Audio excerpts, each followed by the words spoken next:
What the hell? What the hell? What the hell? What the hell? What the hell? What the hell? What the hell? What the hell?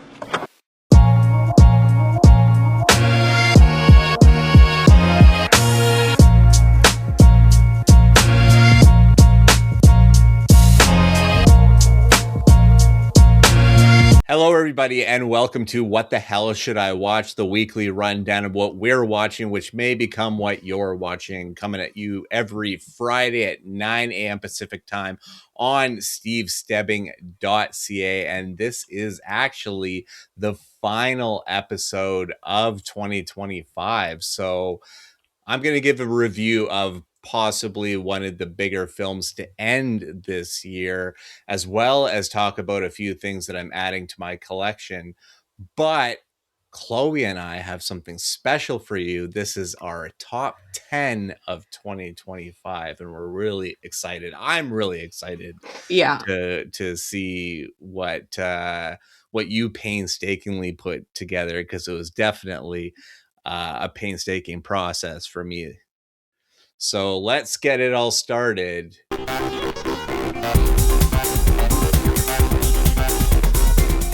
That's right, fresh for your eyeballs, just the one. I'll just give you the one because I figure everybody's going to want to probably check this out over the weekend if you want to spend 3 hours and 15 minutes in theaters. But this is the ending of a story that's been going on for 16 years now. This is Avatar: Fire and Ash. Jake and Neytiri's family grapples with grief after Neteyam's death, encountering a new aggressive Na'vi tribe, the Ash People, who are led by the fiery Varang, as the conflict on Pandora escalates and a new moral focus emerges.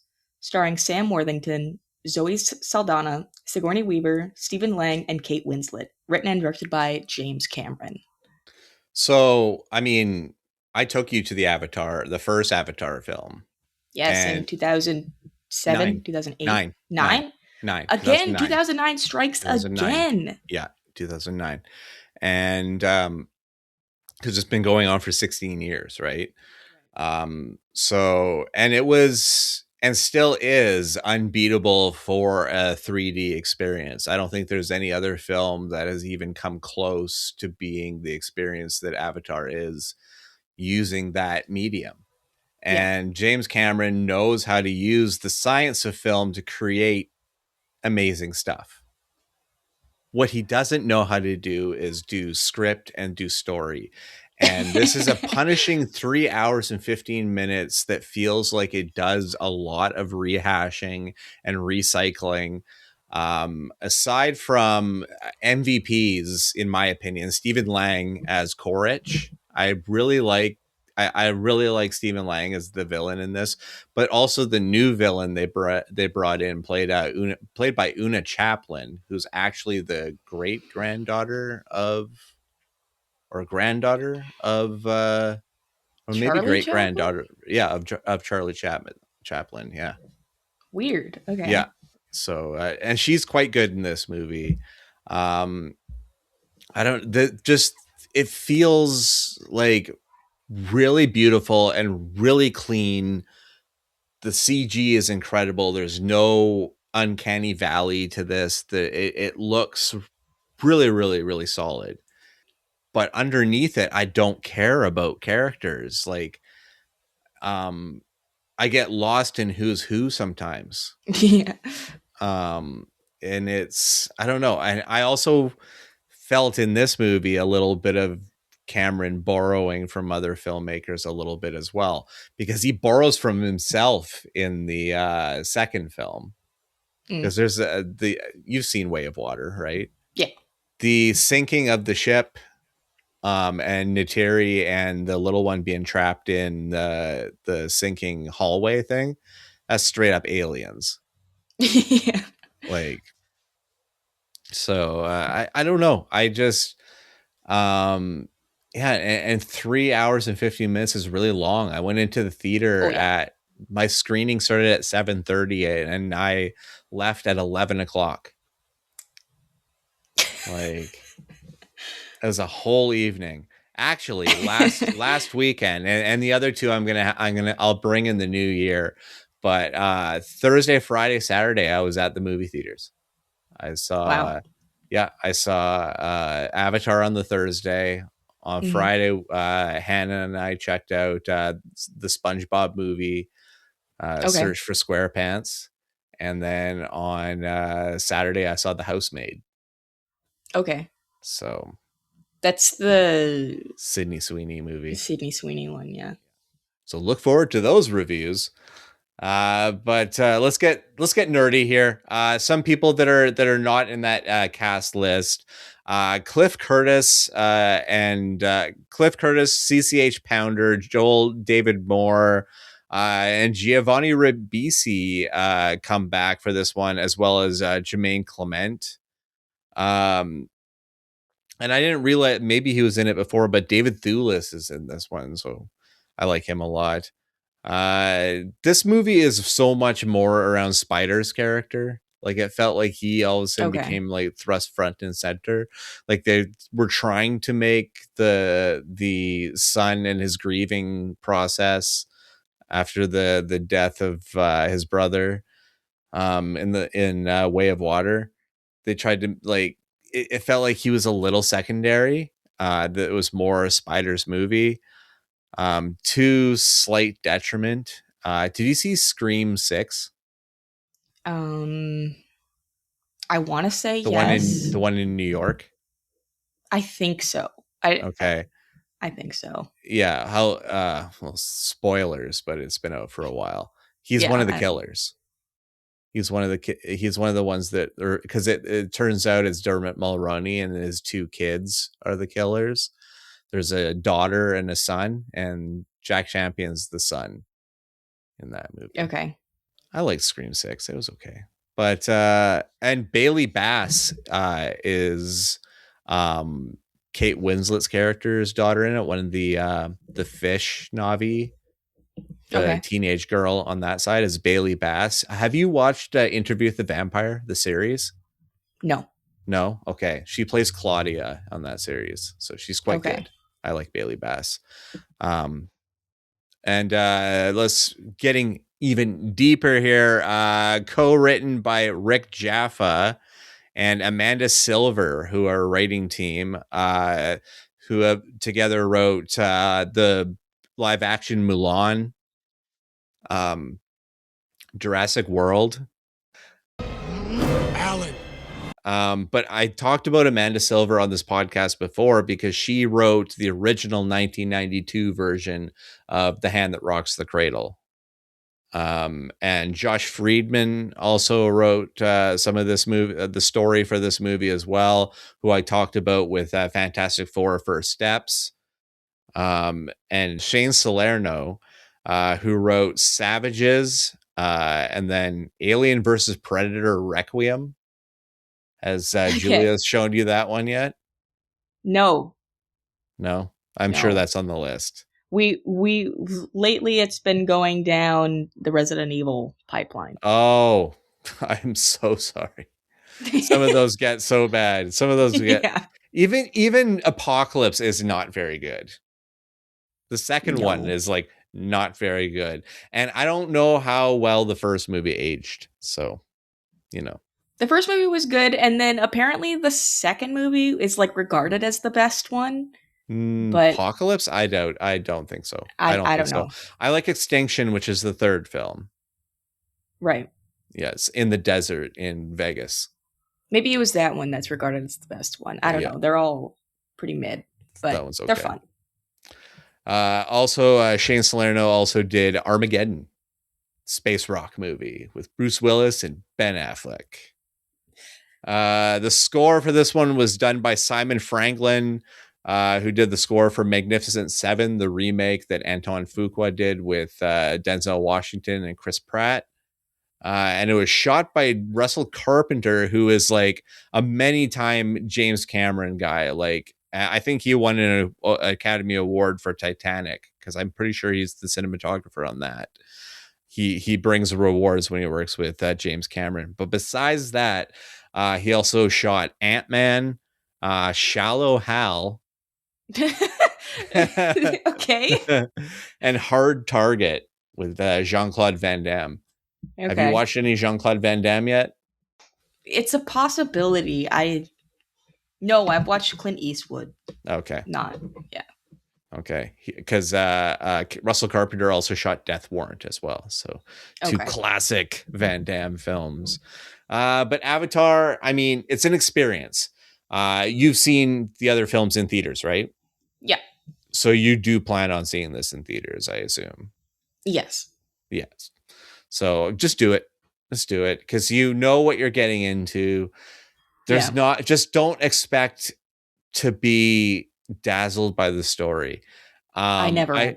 I look forward to you bringing it back to the podcast because there's things in this movie I think that we can laugh at together because just awkwardness, I just clunky lines, and I know you love this shit just like I do when you see something just so fucking goofy and you're like, it's like a Depeche Mode moment from Tron Ares, you know? It's just like yeah. They didn't even play any Depeche Mode music in they that did. movie. They did. Oh, they did? When he's racing through across the bridge in Surrey, the Portman and stuff. Yeah, they're playing Just Can't Get Enough. I just can't get enough. I guess my brain cells were just fried at that point. Yeah, well, I mean, that was like 6 days into the festival, so in the morning, 10 a.m. When watching that movie, I just turned my brain off and just went for the ride, you know? Well, you were able to for it. Yeah. It just makes sense. But yeah, what I'm saying is, yeah, I mean, the audience is going to see Avatar. Who's going to see Avatar? If you didn't care about the last film, if you were lost in the last film, you don't need to jump back on board because I think this one's actually more of a step down. They introduce a cool new Navi, but I don't think they do enough with it. So, yeah. Now is the best part of the podcast, the best part of the year, because we now present to you our top 10s of 2025.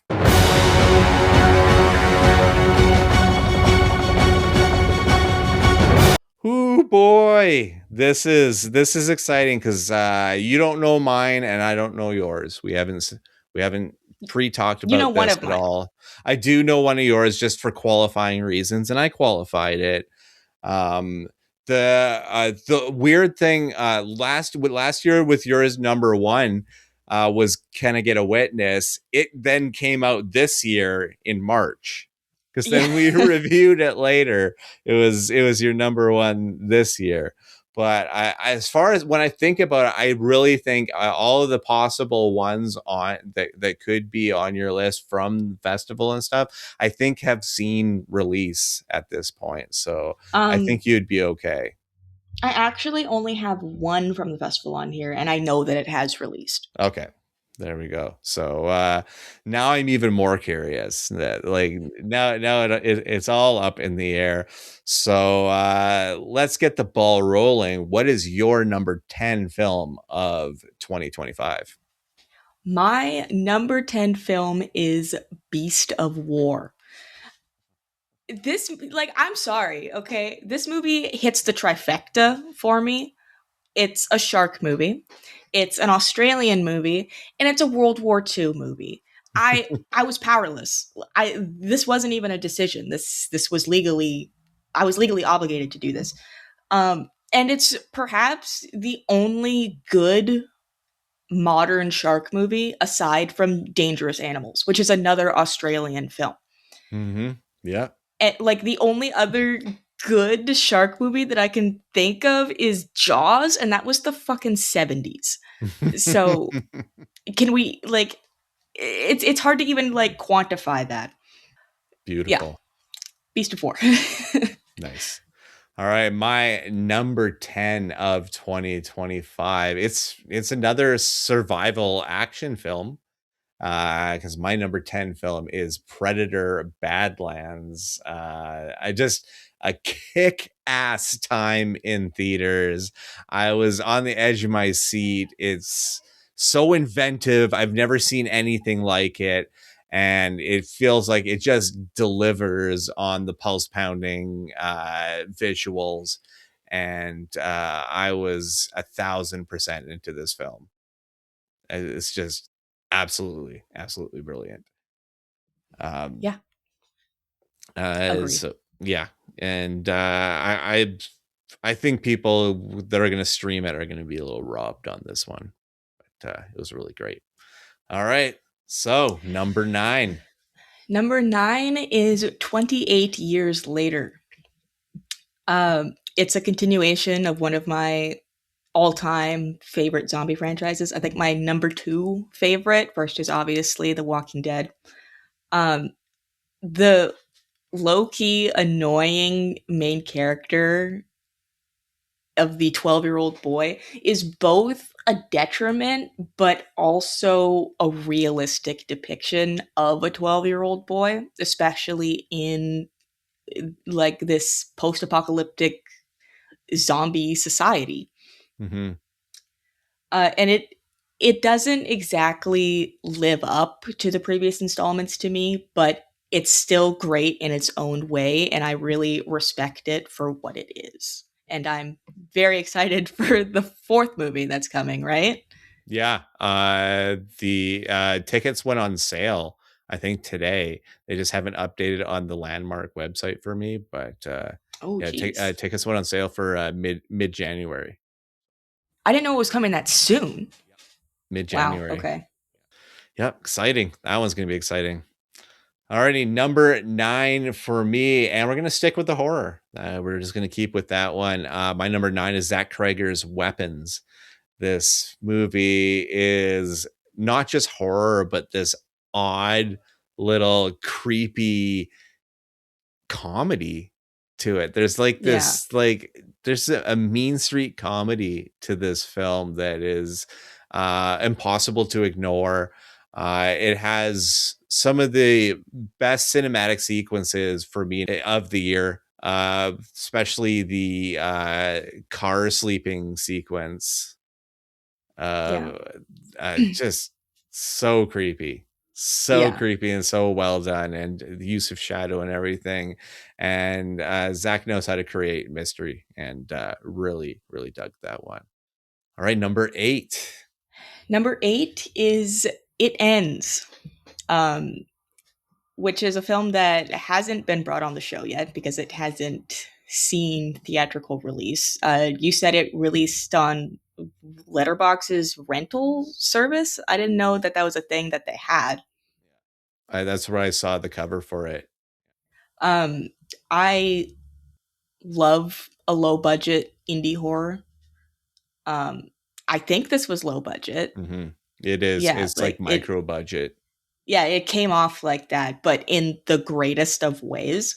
It almost reminds me of the film The Endless, if you've seen that one. It's the same. Oh, yeah, like, it's just Benson and Moorhead. Yeah. That movie is fantastic.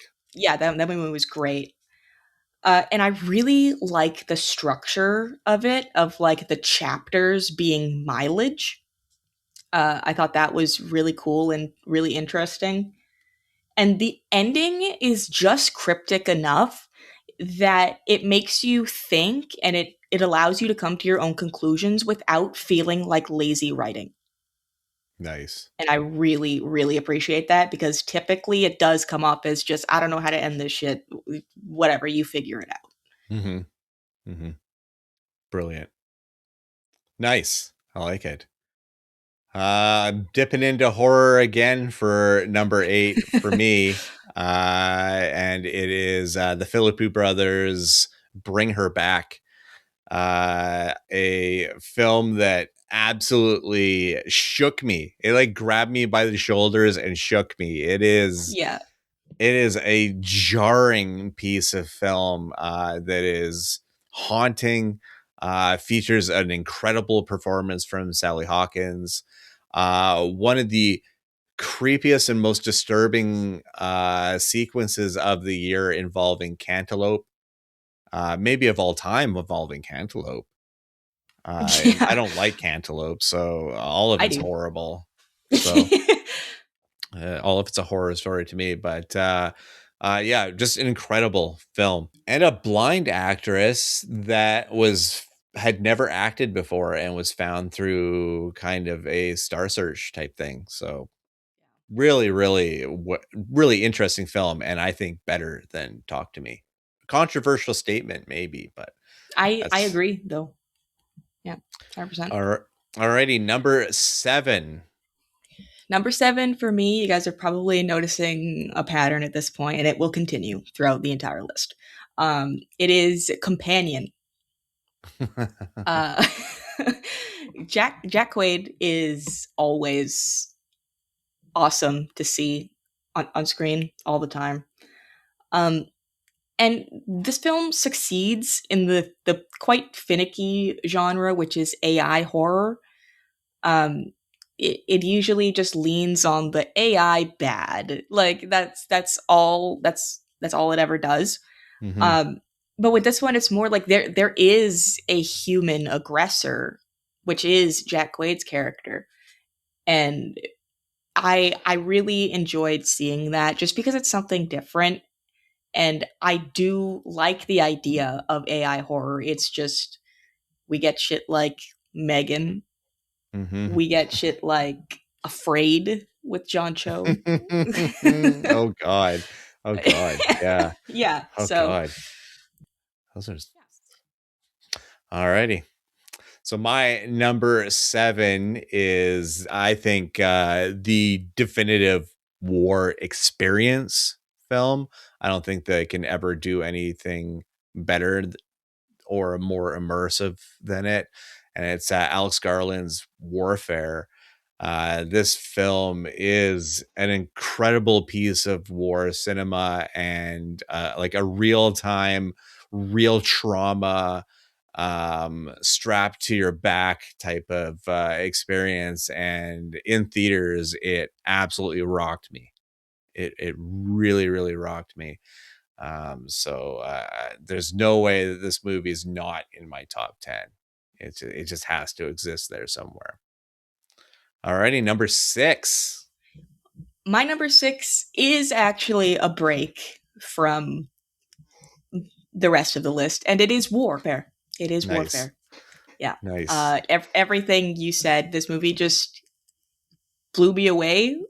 Literally, Yeah. I don't mean to make a pun there, but yeah, I mean, I love war movies, um, and this just I literally think it is the best war movie that I've seen that is about modern war, if not any war.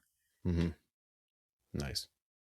Alrighty, number 6 for me is Aziz Ansari's directorial debut, Good Fortune, with Keanu Reeves and Seth Rogen and Kiki Palmer. My favorite comedy of the year for sure. Like a Wings of Desire meets the gig life of Uber Eats and all of those courier services and everything, and like a real thoughtful look at like wage disparity and class disparity and everything, and excessiveness, and like thoughtful and with a lot to say, like a lot of depth to it. So I really, really enjoyed Good Fortune, and had to bring it to the list. Number 5, halfway through. Number 5. Number 5 for me is Bring Her Back. Again with the Australian horror, it's just so good every time. It's a refreshing and well executed use of witchcraft, um, in like using it to bring back like a dead child in the body of another, and just keeping it contained like that. Mm-hmm. I've never seen that before. And Sally Hawkins is truly horrific in the greatest of ways, because her character conveys like real horror even in this fantastical way and Mm-hmm. scenario. like of like her framing the eldest boy for like wetting the bed and doing all these things, and just like this happens, like people are insane like that, like they foster these children and then just do fucked up things to them. Mm-hmm. And just mixing that with this whole like witchcraft demonic possession thing, not really demonic, but just melding those two things together was just layers the horror in different ways. Definitely. All right, number 5 for me was Eva Victor's directorial debut, Sorry Baby, with Naomi Aki, and I really, really love this movie. I love a quiet indie film, and there's such a great character study to this, and Eva Victor is such a talent. There's certain flourishes that she does in this that are really, really interesting, like especially like how she handles sexual assault, and she makes a choice that is boldly effective of not to show it, but the way she acknowledges it has just as much power. And I really, really dug this film a lot. It's really special. So I'm really excited to see what she does next. And I listened to a podcast with her and Celine Song that came out this year through A24. They do these podcast series every now and then. And with Celine Song having Materialists out, they did this little like interview of each other, and it was quite good. So Sorry Baby is number 5 for sure. Number 4. Number 4 for me is The Ugly Stepsister. I love a period piece, especially Victorian era around there. Absolutely insane, off the wall body horror with this. Like, and not even like outlandish body horror, like in something like Together or The Substance, but just like injury. Mm-hmm. And just like body like destruction. Yeah. Like the Was chisel to just, the nose, and yeah, the whole third act, the ending of that third act into the credits is horrific. yeah, absolutely horrific. And finally, a good retelling of a classic fairy tale in like the horror lens, or maybe even Mm-hmm. just in general. Mm-hmm. Because we got none of those. Like, what we got? Blood and Honey. Stop. There's a Piglet one that I was made vaguely aware of that I haven't. I know nothing about, but needs to not No, exist. no, we don't. And Cineverse, you can only trust so far. Yeah. That's all I gotta say. Yeah. So I was really, really happy with this one because it's actually good.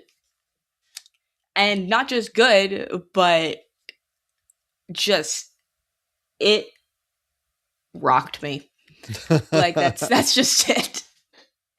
And it's also a direct call out of modern beauty standards, Mm-hmm. even through this Victorian lens, which I found really interesting as a woman who exists in the modern day.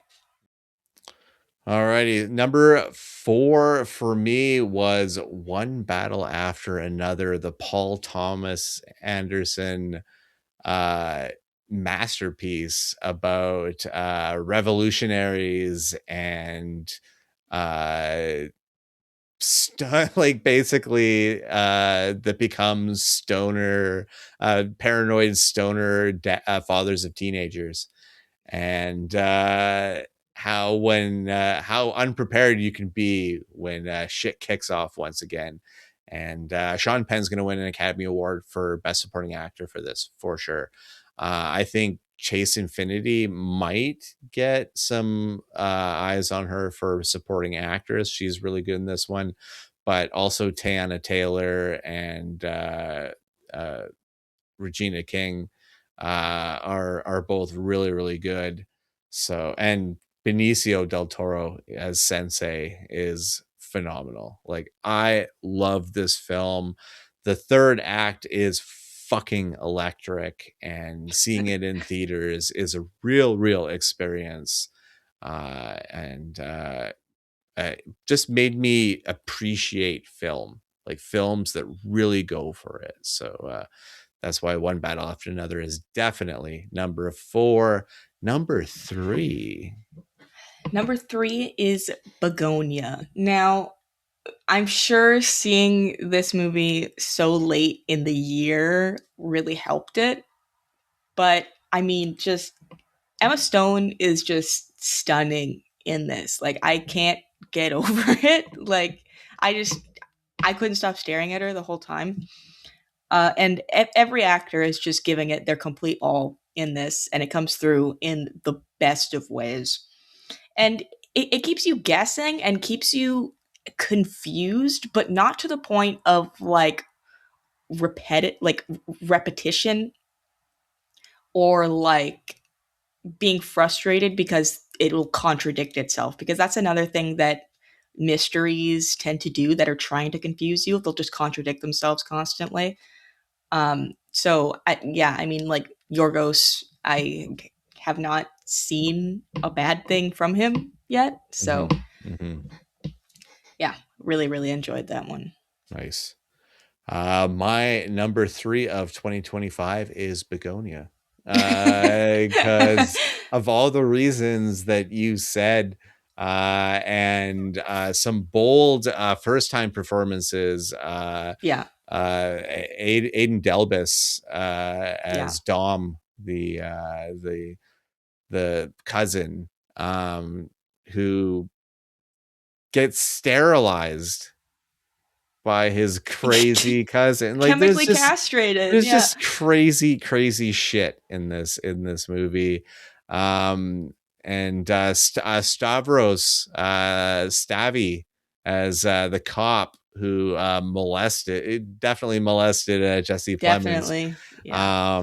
It's just like, there's no little parts. Even Alicia Silverstone's in this one, playing Jesse Plemons' mom, even though they're only 10 years difference.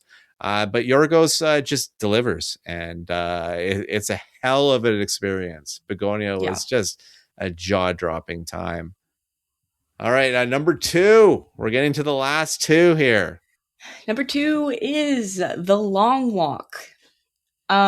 Stephen King. I mean, I enjoy basically everything from him. Any story that he's created. Dystopian based films are some of the best films ever, in my opinion. It's emotionally devastating, but I love it for that. It made me feel something, which nowadays a lot of films kind of fail to make me do, to actually care and feel that devastation when characters die. And it's fantastic character work from everybody. I mean, Cooper Hoffman alone, like being the lead, is fantastic. And like, I cannot get that scene out of my head of the kid who wants to be a reporter limping down the road with his ankle snapped in half. Like, he's walking on his leg bone with his ankle and foot completely to the side. Like, this is his leg and this is his foot. Like, completely sideways. Like, I cannot get that out of my head. It was just an insane visual. And like I said, like, every death is heart-wrenching, and I fucking love it. Nice. Number 2 is Train Dreams. This movie is one of those films that came in near the end of the year, and I watched it on Netflix, didn't get to see it in theaters, and just swept me up. In the story of one man at the turn of a time in America where it felt like things were moving on, and some people were going to be left behind, and and Joel Edgerton's character is like, he's a lumberjack that also finds himself helping in the building of train bridges and stuff, and lives to see the bridges that he built become obsolete as new steel bridges were built. And beautifully done film. I think Joel Edgerton's my lock for best actor this year. Is just such a great performance, and I also think that this film kind of bridges the gap of mainstream. It feels like an art film, but I think it could catch on in the mainstream as well. And I hope it just doesn't get lost in the shuffle on Netflix. Right. Alrighty, movie number 1. Number 1, Strangers Chapter 2. I'm kidding. I'm very much kidding. My number 1 is No Other Choice. Nice. Park Chan-wook. Yeah, I mean, it's the perfect fusion of comedy, drama, and thrill. It's even better on multiple watches. I watched it a second time and loved it even more than the first. There's never a dull moment, not once. Everything that's shown, like every scene matters. There's no filler or anything like that. It's darkly funny and a real look at what it takes and means to be a provider in an increasingly hostile economic situation. Even through like this crazy idea of like, I gotta kill these guys in order to secure this job. It's like, I mean, pretty much because the market is so cutthroat. Like it's so like dog eat dog that, yeah, like the only way that you would be able to do this is to eliminate your competition. Mm-hmm. Because there is so few opportunity. So what else are you going to do? Yeah, exactly. Fantastic choice. Absolutely a fantastic choice. My number 1 might be a little predictable. Hamnet is my number 1 film this year. I think there's just a certain dramatic magic to this film that I felt so under its spell. Jesse Buckley is fantastic. Paul Mescal is really, really great. But just how Chloe Zhao frames her films and the movement of her films, and the emotion, I never felt manipulated by it. This film earns all of the emotions it gets out of you. And I thought it was a really, really, really beautiful film that also, much like One Battle After Another, reminded me that cinema is like alive and well. No matter how much they try to tell you that streaming and all this stuff is gonna kill cinema, there still does exist big cinema and films that are going to transcend time and kind of be benchmarks of those times. And I think some of the films that came out this year are those films that are gonna stick around in memory. So I think these are 20, or we had some crossover here, but these are all really great films, and it's cool to shed some light on them. And again, we can relax. 2026, December 2026 is a full year away, so we can relax. Yeah. And refill up the list. We'll have another film festival under our belt, so we'll see it then. But we're almost ready to get out of here. But I added a lot of stuff, Christmas time stuff, to my collection, so I wanted to show it here.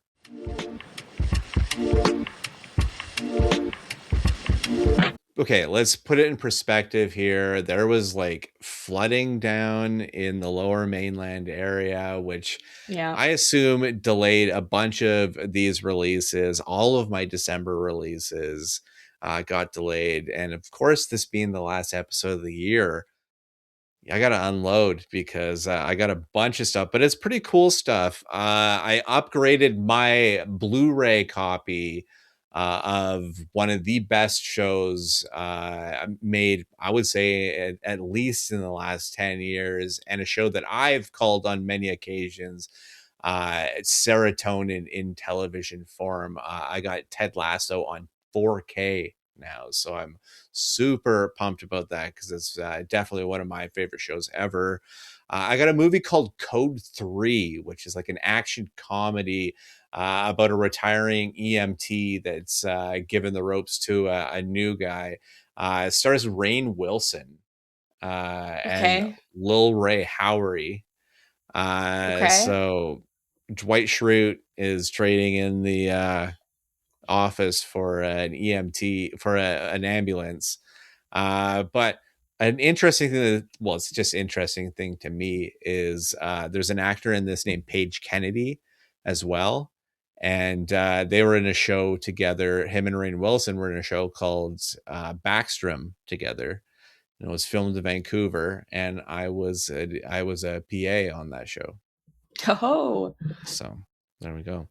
Also on 4K, Hearts of Darkness. This is the documentary that Eleanor Coppola made about Francis, her husband Francis, making Apocalypse Now in the jungle and losing his fucking mind doing it and having to deal with Marlon Brando and egos and all this crazy shit, as well as his own vision. It's really, really cool.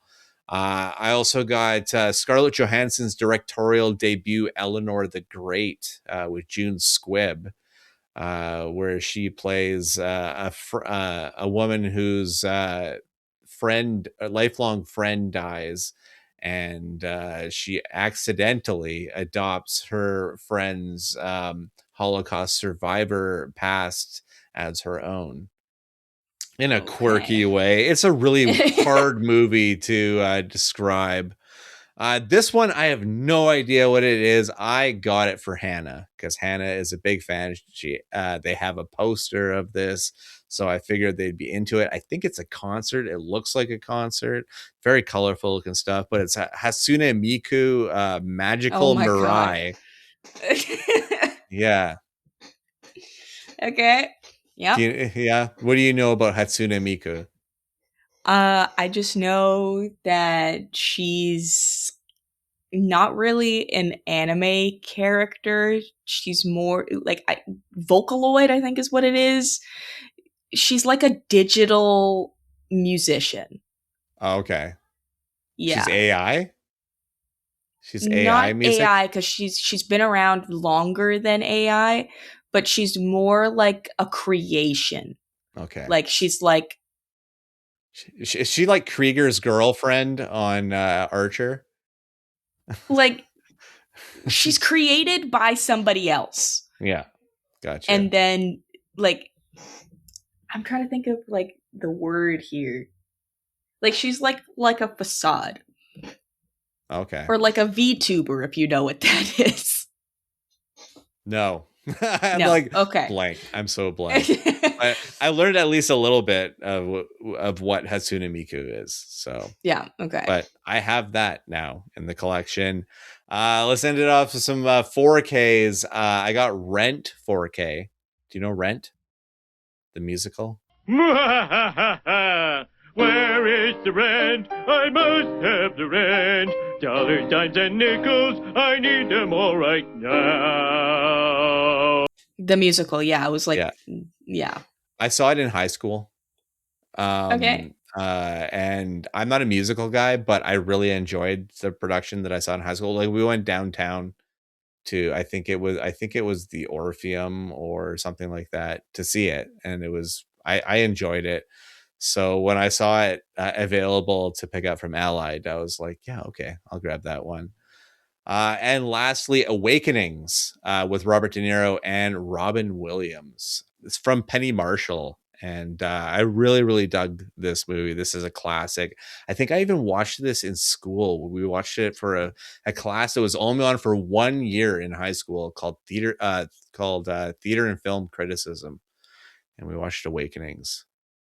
Interesting. Yeah, a really great dramatic performance from a comedic actor with Robin Williams in that one.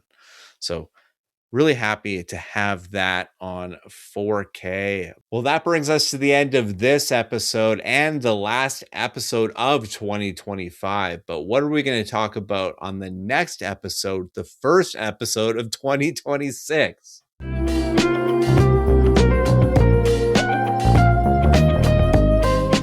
Like I said earlier on the episode, I have stuff I'm holding back. So we are going to talk about SpongeBob Movie Search for SquarePants and Mark Hamill getting a plum villain role. We are going to talk about The Housemaid, a film I have definite thoughts about. I am going to be checking out Anaconda to give you some feedback on that. And Marty Supreme is on my list, as well as a Gus Van Sant movie that will be out a few weeks into January called Dead Man's Wire. And it features one of Chloe's favorites in Bill Skarsgård. Next week, I will be bringing Train Dreams as per my homework. And I will also be bringing the Netflix aired and Netflix canceled show Boots, about a closeted gay man in the American military in the 90s, back when it was illegal to be gay in the military. But that brings us to a close here. You can find me on Twitter, Instagram, Letterboxd, Threads, and Blue Sky at The Stevel Dead. You can find me on Letterboxd at HoneyBunChloe. You can also find all of the episodes for this show on stevestebbing.ca or go to the YouTube page and please like and subscribe. You can also find us on shiftheads.ca. You can hear me a few different places. First, on After the Credits with Marina, Bill, and Melissa. You can find those episodes at atcpod.ca. You can also hear me on Tremble, the Horror Podcast with Kurt and Taylor. You can find those episodes at 3angrynerds.com. And you can also hear me now on Kelowna's AM 1150 every Friday just after the 8:30 news break. And you can also hear me on Shane Hewitt and the Night Shift, Friday nights at 8 p.m. Eastern Time on Toronto's News Talk 1010, found on the iHeartRadio network. You can also get all of those episodes wherever you get your favorite podcast. And that does it for us. We've emptied out our list for this week, so until next week, bye-bye.